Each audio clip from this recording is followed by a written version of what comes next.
গত পর্বটা শেষ হয়েছিল মুক্তিবাহিনীর সাথে ইবু আর রাশেদের দেখা করার মাধ্যমে। সেখানে তারা চমকে যায় কাদেরকে দেখে। শুধু কাদের না, সেখানে তাদের শফিক ভাইয়ের সাথেও দেখা হয়। তাদের এই ছোটোখাটো অভিযানটা গত পর্বে শেষ হয়েছিল। এই পর্বে তাদের ঘরে ফেরার পালা। কি হবে এই পর্বে? ইবু কি তবে উরু আপার কাছে ধরা পড়ে যাবে? চলুন দেখা যাক এই পর্বে কি হয়। ভোরবেলা পা টিপে টিপে বাসায় ফিরে যাচ্ছিলাম। হানিফ একটু আগে আমাদেরকে বাসার কাছে নামিয়ে দিয়ে গেছে। উরু আপার বাসার কাছে আসতেই জানলার কাছ থেকে উরু আপা তীক্ষ্ণ গলায় ডাকলেন, ইবু। আমি ভয়ানক চমকে উঠলাম। উরু আপা পাথরের মূর্তির মতো জানলার কাছে দাঁড়িয়ে আছেন। তাকে দেখে আমার কেমন যেন ভয় লাগতে থাকে। উরু আপা ঠান্ডা গলায় বললেন, এদিকে আয়। আমি আমতা আমতা করে বললাম, উরু আপা, একটা ব্যাপার, আমাকে এখনই বাসায়। উরু আপা ভয়ঙ্কর মুখ করে তীব্র স্বরে বললেন, এদিকে আয়। আমি এগিয়ে গেলাম। উরু আপা দরজা খুলে দিলেন। আমি ভিতরে যেতেই খপ করে আমার হাতটা ধরলেন। এত জোরে ধরলেন যে আমার হাতটা ব্যথা করতে লাগে। উরু আপা আমার দিকে হিংস্র চোখে তাকিয়ে দাঁতে দাঁত ঘষে বললেন, কাল রাতে কোথায় ছিলি? আমি চমকে উঠে মাথা নিচু করলাম। সর্বনাশ, আমি ধরা পড়ে গেছি। কোথায় ছিলি? জবাব দিচ্ছিস না কেন? আমি চুপ করে রইলাম। উরু আপা ধমকে উঠলেন, বল কোথায় ছিলি? উরু আপা, আমি তোমাকে বলতে পারবো না। তোকে বলতেই হবে। উরু আপা হিংস্র গলায় বললেন, না হলে আমি তোকে খুন করে ফেলবো। খুন করে ফেলবো আমি তোকে। উরু আপাকে দেখে মনে হলো সত্যি সত্যি মনে হয় আমাকে খুন করে ফেলবেন। আমি কোনো রকমে বললাম, উরু আপা, তুই জানিস আমি সারা রাত এখানে দাঁড়িয়ে আছি? সারা রাত। তুই জানিস জানিস সেটা? উরু আপা, তোর বাসার সবাই জানে তুই এখানে, আর তুই আমাকে আমাকে আমাকে উল্টাপাল্টা বলে গেছিস। শুধু আমি জানি তুই পালিয়ে গেছিস বাড়ি থেকে।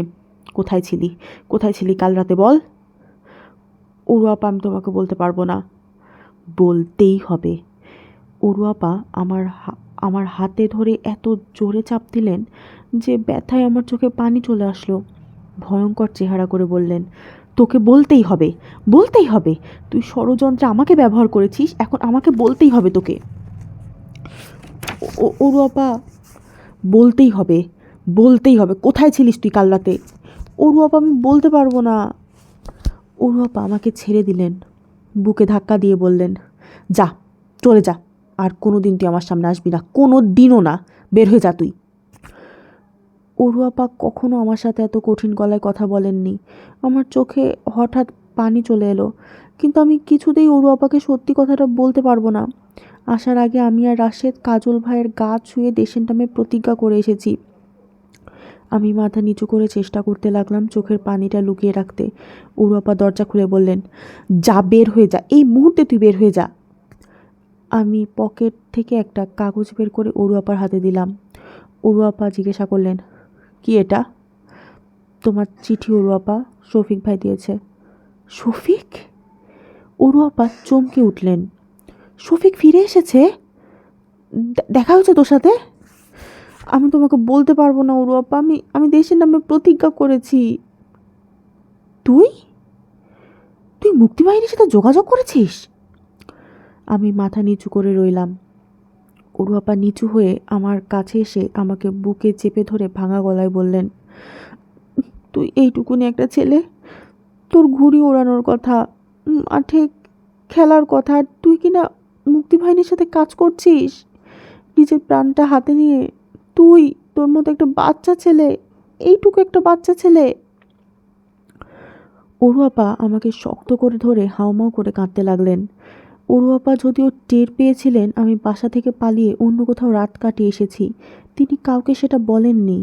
আব্বা আম্মা তাই কিছুই জানতে পারলো না। আমি অবশ্যই খুব সাবধানে থাকলাম সারাটা দিন। ভুল করে যদি বলে ফেলি কাল রাতে মশার কামড় খেয়ে, তাহলেই হয়েছে। রাতে ভালো ঘুম হয়নি বলে দুপুরে চোখ বন্ধ হয়ে আসছিল। তাও অনেক কষ্ট করে জেগে রইলাম সারাটা দিন। পরদিন অভ্যাস মতো আমি দেয়ালে পা ঝুলিয়ে বসেছি। আব্বা একটু আগে কলেজে গেছেন। মিলিটারি ঘোষণা দিয়েছে কলেজ খোলা রাখতে হবে। কলেজে কোনো ছাত্র নেই, তবুও আব্বাকে কলেজে গিয়ে বসে থাকতে হয়। আব্বা প্রতিদিন কলেজে যান খুব মন খারাপ করে, আসেন আরও বেশি মন খারাপ করে। মনে হয় আব্বা কয়েকদিনের মাঝেই সব কিছু ছেড়ে দিয়ে চলে যাবেন। কোথায় যাবেন এখনও জানি না, মনে হয় দেশের বাড়িতে। রাস্তাঘাট এখনও নিরাপদ নয়, সেটাই সমস্যা। আমি দেয়ালে পা ঝুলিয়ে বসে থেকে একটু পরেই বুঝতে পারলাম আজকে বুধবার। প্রতি বুধবারে আগে এখানে অনেক বড় বাজার বসতো। আশেপাশের সব এলাকা থেকে নানান রকম সওদা করতে লোকজন আসতো। বুধবারের বাজারে পাওয়া যেত না এমন জিনিস নেই। মিলিটারি আসার পর সেটা বন্ধই হয়ে গেছিল। গত কয়েক সপ্তাহ থেকে মনে হচ্ছে ব্যাপারটা আস্তে আস্তে শুরু হচ্ছে। আগের মতো বড় নয়, তবে ছোটোখাটো বাজার বসছে। আমি দেখলাম লোকজন হাঁস মুরগি শাকসবজি ডালাগুলো এসব নিয়ে এসেছে। মাথায় ফলমূলের বোঝাও নিয়ে যাচ্ছে। জুন মাস, এই সকালেই কি সাংঘাতিক গরম। একজন মানুষকে দেখলাম মাথায় একটা ঝাঁকাই করে কলা নিয়ে যাচ্ছে, ঘামছে দরদর করে। আমার চোখ পড়তেই লোকটা চোখটা সরিয়ে নিল, আর আমি হঠাৎ করে চিনে ফেললাম তাকে। কাজল ভাইদের দলে তাকে দেখেছি কাল, একসাথে বসে গুড় দিয়ে চা খেয়েছি আমরা আগের রাতেই। মাথার মাঝে তার মানে ঝাঁকায় শুধু কলা নেই, নিচে আসছে অস্ত্র শস্ত্র। তার মানে মুক্তিবাহিনী মিলিটারি ক্যাম্প আক্রমণ করতে আসছে। উত্তেজনায় আমার বুক ধক ধক করতে থাকে। কখন আক্রমণ করবে? আজ রাতেই? একবার ভাবলাম লোকটার পিছু পিছু দাই, দেখি কি করে। কিন্তু না, গেলাম না। আমাকে যখন না চেনার ভান করেছে, আমারও না চেনার ভান করা উচিত। কিন্তু আমি ছটফট করতে থাকি। রাশেদ যদি আসতো, তার সাথে কথা বলা যেত। আজ রাতেই নিশ্চয় আক্রমণ হবে না? শফিক ভাই কি এসে গেছেন? কাদের? কাদের কোথায় আছে? নূর মোহাম্মদ বেকারিতে। আমি দেয়াল থেকে নামলাম, ঠিক তখন দেখলাম রাশেদ হেঁটে হেঁটে আসছে। কিন্তু রাশেদের মুখটা গম্ভীর। আমি ছুটে গেলাম। রাশেদ, রাশেদ জানিস আজ রাতে? রাশেদ ঠোঁটে আঙ্গুল দিয়ে বলে, শ্, আস্তে। আমি গলা নামিয়ে বললাম, আজ রাতে ক্যাম্পে অপারেশন হবে। রাশেদ আমার দিকে অবাক হয়ে তাকিয়ে বলল, তুই কেমন করে জানিস? দেখলাম একজন মুক্তিবাহিনী কলা কলা নিয়ে যাচ্ছে, নিচে নিশ্চয় অস্ত্রপাতি আছে না? রাশেদ মাথা নেড়ে গম্ভীর হয়ে বলে, তবে একটা ঝামেলা হয়েছে রে। ঝামেলা? কি ঝামেলা? শফিক ভাই নূর মোহাম্মদ বেকারিতে চলে গেছে, লাইট মেশিন গান নিয়ে গেছে একটা। কিন্তু কিন্তু কি, নূর মোহাম্মদ পাকিস্তানি? আরে না রে, নূর মোহাম্মদ ঠিকই আছে, সে খাঁটি জয় বাংলা।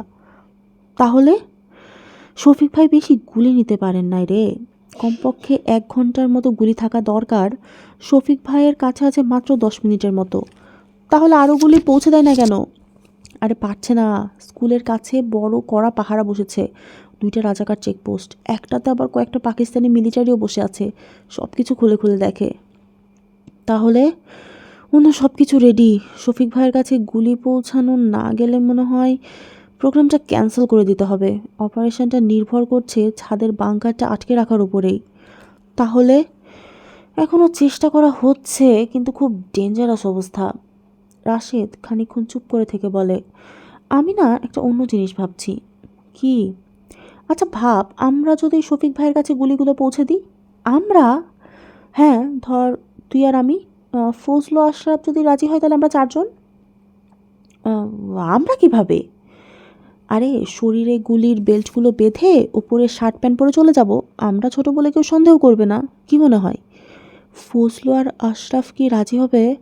আরে কেন হবে না, যদি বলে দেয়। রাশেদ আমার দিকে চোখ ছোট ছোট করে বলল, তুই কি কাকু বলেছিস যে আমরা ওই রাতে কোথায় গেছিলাম? না, তবে ওরু আপা অবশ্যই জেনে গেছে শফিক ভাই চিঠি পড়ে। কিন্তু তুই কি বলেছিস? না। তাহলে অন্যরা কেন বলবে?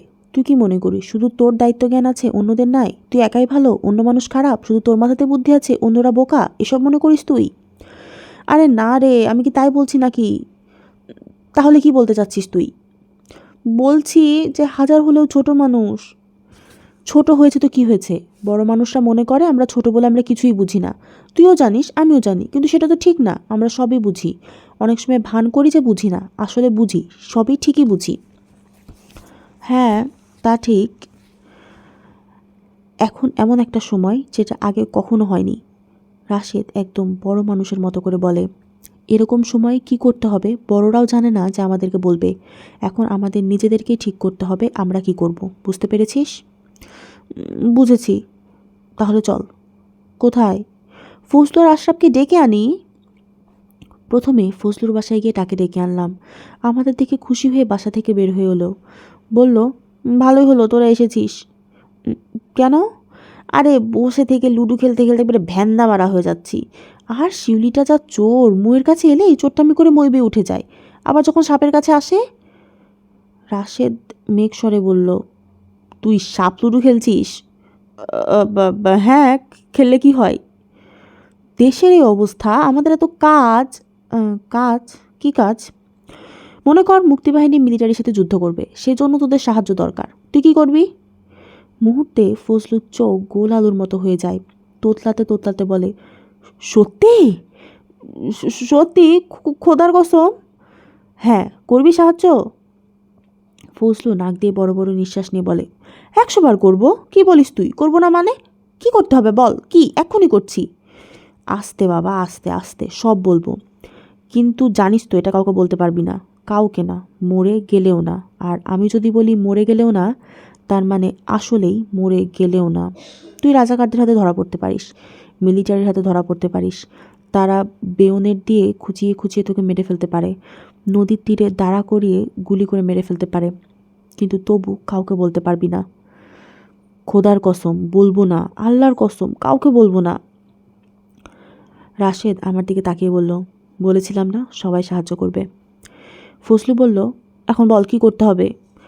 বলছি, আগে দেখি আশরাফকে পাওয়া যায় কি না। আশরাফকে বলা মাত্র সেও রাজি হয়ে গেল। আমি ভেবেছিলাম সে হয়তো রাজি হবে না, ক্লাসের ফার্স্ট বয়, কখনো উল্টাপাল্টা জিনিস করবে না। আগে রাশেদ যখন মিছিলে যেত, আশরাফ মাথা নেড়ে বলতো, এত ছোট ছেলের মিছিলে যাওয়া ঠিক না। কিন্তু এটা তো মিছিল বা রাজনীতি না, এটা হচ্ছে দেশ আর দেশের স্বাধীনতা, মিলিটারি আর মুক্তিবাহিনী, বেঁচে থাকা আর মরে যাওয়া। আমরা চারজন যখন হেঁটে হেঁটে রাশেদের বাসার দিকে যাচ্ছিলাম, তখন রাশেদ তার পরিকল্পনাটা আশরাফ আর ফজলুকে খুলে বলল। আশরাফ বড় বড় নিঃশ্বাস নিয়ে বলল, তুমি পরীক্ষা করে দেখেছো হাঁটা যায় গুলির বেল্ট শরীরে বেঁধে? আশরাফ আমাদের ফার্স্ট বয়, সে কখনো কাউকে তুই তুই করে বলে না। দেখিনি, কিন্তু হাঁটা যাবে না কেন? না মানে যদি দেখা যায় বা যদি বের হয়ে যায়? হ্যাঁ, আগে পরীক্ষা করে দেখতে হবে।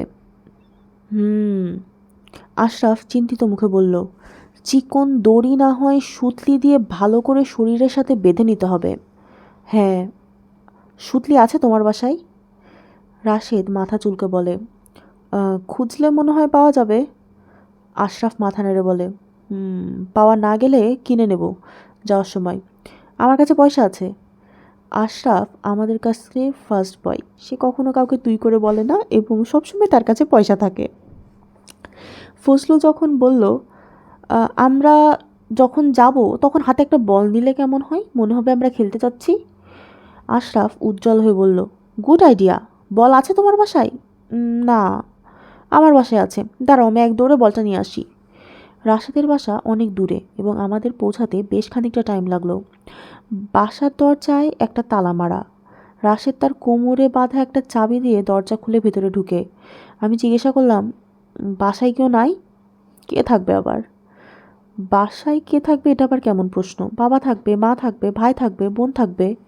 কিছু জিজ্ঞাসা করার আগেই রাশেদ বিছানার নিচ থেকে চট দিয়ে ঢাকা একটা বাক্স টেনে আনলো। বাক্সটার ভিতরে পেঁচিয়ে পেঁচিয়ে রাখা গুলির বেল্ট। আমি আগে কখনো গুলি দেখিনি। সাবধানে একবার হাত দিয়ে দেখলাম, মসৃণ চকচকে গুলি, কেমন একটা ঠান্ডা ঠান্ডা ভাব। হাত দিতেই শরীরটা কেমন যেন শিরশির করে ওঠে। কে জানে, হয়তো এই গুলিটাই কোনো পাকিস্তানি মিলিটারির মগজের ভেতর দিয়ে যাবে। ফজলু জিজ্ঞাসা করলো, কোথায় পেয়েছিস গুলির বাক্স? জানতে চাইলে বলতে পারি, কিন্তু না বলাই ভালো। তাহলে কোনোদিন ধরা পড়লে তোকে যতই অত্যাচার করুক না কেন তুই বলতে পারবি না। অত্যাচারের কথা বলে ফজলুর মুখটা কেমন যেন একটু ফ্যাকাশে হয়ে গেল। সে গম্ভীর হয়ে মাথা নেড়ে বলে, তা তো ঠিকই। রাশেদ একটা গুলির বেল্ট বের করে আনে। আমরা ফজলুর ওপর প্রথম চেষ্টা করলাম। শার্ট গেঞ্জি খুলে পেঁচিয়ে পেঁচিয়ে গুলির বেল্টটা সুতলি দিয়ে শক্ত করে বেঁধে দেওয়া হলো তার গায়ে। তার ওপরে গেঞ্জি আর শার্ট পরানো হলো। ফজলু জিজ্ঞাসা করলো, কি দেখে বোঝা যাচ্ছে? আশরাফ বলে, হুম, না বোঝা যাচ্ছে না। আমি বললাম, দেখে একটু মোটা লাগছে, কিন্তু তুই এতই শুকনা যে একটু মোটা হয়ে দেখতে ভালোই লাগছে। রাশেদ বলল, এই হাঁট তো একটু দেখি। ফজলু ইতস্তত করে কয়েক পা হাঁটলও। কি অসুবিধা হচ্ছে নাকি হাঁটতে? না, একটু ভারী ভারী লাগছে, কিন্তু হাঁটা যাচ্ছে। এই হাত পা একটু নড়াচড়া করা তো দেখি। ফজলু তার হাত পা নাড়াচাড়া করালো, একটু আড়ষ্টভাবে, কিন্তু মোটামুটি ভালোই বলতে হবে। রাশেদ আমাদের দিকে তাকিয়ে বলল, কিরে, কি মনে হয় কাজ হবে? আশরাফ বলে, 100 বার হবে। আমরা মোটামুটি উৎসাহ নিয়ে এবারে একজন একজন করে সবার শরীরে গুলির বেল্ট পাত পেঁচিয়ে দিলাম। ওপরে কাপড় পরে নেওয়ার পর দেখে বোঝারই উপায় নেই, গুলির বেল্টগুলি বেশ ভারী। আমরা তার দেরি না করে রওনা দিলাম। রাশেদ বলল, খুব সাবধান, আমাদেরকে দেখে যেন কেউ সন্দেহ না করে। হ্যাঁ, খুব সহজভাবে কথাবার্তা বলতে হবে এবং যেতে হবে। আমি বললাম, শোন, যখন রাজাকারদের পাশ দিয়ে যাবি বেশি তাড়াতাড়ি করে হাঁটবি না, আবার বেশি দূর দিয়েও হাঁটবি না, পারলে একবার গা ঘেঁষে যাবি। হ্যাঁ, আশরাফ মাথা নাড়ে। রাজাকারদের সাথে কথাও বলা যায়, কয়টা বাজে বা এরকম কিছু। যদি দেখি কাউকে দাঁড়া করিয়ে চেক করছে, তাহলে আমরাও দাঁড়িয়ে দাঁড়িয়ে দেখতে পারি কেমন করে চেক করছে। হ্যাঁ, অন্য সময় হলে তো তাই করতাম। আশরাফ একটা দোকান থেকে 4টা ক্যান্ডি লজেন্স কিনলো। কিছু একটা খেতে খেতে হাঁটলে নাকি খুব স্বাভাবিকভাবে হাঁটা যায়। ক্যান্ডি লজেন্স চেটে চেটে খেতে খেতে আমরা আবিষ্কার করলাম কথাটা আশরাফ সত্যি বলেছে। আমাদের স্কুলের রাস্তার মোড়ে 2টা রাজাকার দাঁড়িয়ে রাস্তা দিয়ে যারা যাচ্ছে তাদের সবাইকে দেখছে। কেউ কোনো ঝোলা বা বোঝা নিয়ে গেলে তাকে থামিয়ে সেই ঝোলা বা বোঝা খুলে খুলে দেখছে। আমরা কথা বলতে বলতে তাদের খুব কাছ দিয়ে হেঁটে গেলাম। একজন রাজাকার চোখের কোণা দিয়ে আমাদেরকে এক নজর দেখলো, কিছু বলল না। রাজাকার 2জনকে পেছনে ফেলে আমরা সবাই একটা লম্বা নিঃশ্বাস ফেললাম। এখনও 2 নম্বর দলটা রয়েই গেছে। 2 নম্বর দলটা আরেকটু সামনে। সেখানে রাজাকারদের সাথে কালো পোশাক পরা 2জন মিলিটারিও আছে। মিলিশিয়া গুলির চেহারা কেমন যেন ভয়ঙ্কর, উঁচু কপাল, উঁচু চিবুক, খাড়া নাক, উফ, কেমন যেন নিষ্ঠুর চেহারা। আমরা যখন পাশ দিয়ে যাচ্ছি হঠাৎ করে একটা রাজাকার জিজ্ঞাসা করলো, এ ছ্যামরা, কই যাস? আগেই ঠিক করে রেখেছিলাম কিছু প্রশ্ন করলে সবাই একসাথে কথা না বলে শুধু একজন উত্তর দেবে। সেভাবেই আশরাফ বলটা মাটিতে একটা ড্রপ দিয়ে বলল, ফুটবল খেলতে। রাজাকারটা অন্য একজনকে বলল, শালা স্বপ্ন দেখ, এই দুপুর রোদে যায় ফুটবল খেলতে। তারপর আমাদের দিকে তাকিয়ে বলল, স্কুলের ভিতরে যা নিষেধ জানো তো? রাশেদ বলল, জানি, আমরা স্কুলে যাচ্ছি না। আমরা হেঁটে চলে এলাম। মিলিশিয়া 2জন অবজ্ঞার ভাব করে আমাদের দিকে তাকিয়ে রইল। যদি শুধু জানতো আমরা কি নিয়ে যাচ্ছি আর আজ সেটা দিয়ে কী করা হবে, তাহলে তো অবজ্ঞার দৃষ্টিতে তাকাতে পারতো না।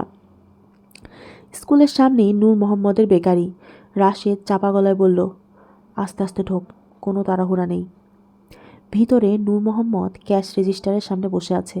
আমাদের দেখে চোখ না তুলে বলল, কি চাও? বিস্কুট। কি বিস্কুট? চাঁদনি বাজারের কুফি। মানুষ ছ্যাঁকা খেলে যেভাবে চমকে ওঠে, নূর মোহাম্মদ ঠিক সেভাবেই চমকে উঠল। রাশেদ গলা নামিয়ে বলল, গোপন পাসওয়ার্ড। নূর মোহাম্মদ চোখ কপালে তুলে বলল, কি বললে? কি বললে? চাঁদনি বাজারের কুকি। চাঁদনি বাজারের? হ্যাঁ। রাশেদ এবারে তার শার্ট তুলে গুলির বেলটা দেখালো। সাথে সাথে ম্যাজিকের মতো কাজ হলো। নূর মোহাম্মদ লাফিয়ে উঠে বললেন, হায় আল্লাহ, ভিতরে আসো, তাড়াতাড়ি আসো, তাড়াতাড়ি। আমরা তাড়াতাড়ি ভিতরে ঢুকে গেলাম। ভিতরে রুটি তৈরির বড় চুলা থেকে গরম বাতাস বেরোচ্ছে। রুটির একটা মিষ্টি গন্ধ। আমার হঠাৎ খিদে পেয়ে গেল। নূর মোহাম্মদ তখনও নিজের চোখকে বিশ্বাস করতে পারছেন না। ঘন ঘন ঢোক গিলতে গিলতে বলে, কে পাঠিয়েছে? কে পাঠিয়েছে কি তোমাদের? রাশেদ গম্ভীর গলায় বলে, বলার পারমিশন নাই। ও ও, তা তো বটেই, তা তো বটেই। তাড়াতাড়ি খুলেন বেল্টগুলি, আমাদের হাতে যার সময় নেই। হ্যাঁ হ্যাঁ, খুলছি খুলছি খুলছি। নূর মোহাম্মদ ছুটে একটা চাকু দিয়ে সুতলি কেটে গুলির বেল্টগুলো খুলে নিচে লুকিয়ে ফেলল। শফিক ভাই কি এখানে আছেন কোথাও? একবার মনে হলো জিজ্ঞাসা করি, কিন্তু শেষ পর্যন্ত জিজ্ঞাসা করলাম না। মুক্তিযোদ্ধাদের এত কৌতূহল দেখানোর দরকার নেই। আমরা বের হয়ে যাচ্ছিলাম। আশরাফ বলল, দাঁড়াও, 4টা বিস্কিট নিয়ে নিই, যদি কেউ আমাদের লক্ষ্য করে তাহলে সন্দেহ করবে না। আশরাফ পকেট থেকে পয়সা বের করছিল। নূর মোহাম্মদ বলল, পয়সা লাগবে না বাবারা, কোনো পয়সা লাগবে না, কোনটা চাও বলো। ফজলু এগিয়ে এসে দেখালো নারিকেল দেয়া বড় বড় বিস্কুট।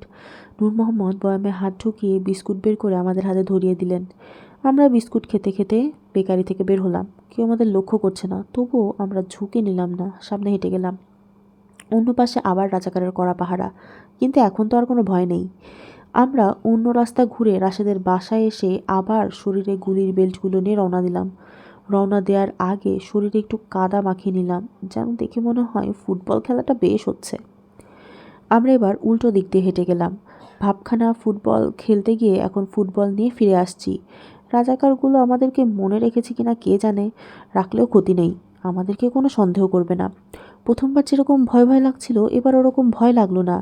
আমি একটা রাজাকারকে জিজ্ঞাসাও করলাম কয়টা বাজে। রাজাকার অবশ্যই আমার কোনো উত্তর দিল না। রাশেদ বলল, ঘড়িটা নিশ্চয়ই কারো কাছ থেকে কেড়ে নিয়েছে। ঘড়ি তো আর দেখতে পারে না, সেই জন্য উত্তর দেয়নি। মনে হয় রাশেদ ঠিকই বলেছে। দুইবারে আমরা গুলির বাক্সের প্রায় পুরোটুকু নূর মোহাম্মদের বেকারিতে পৌঁছে দিলাম। এবারে আমাদের কয়েক সেকেন্ডের জন্য শফিক ভাইয়ের সাথে দেখাও হয়ে গেল।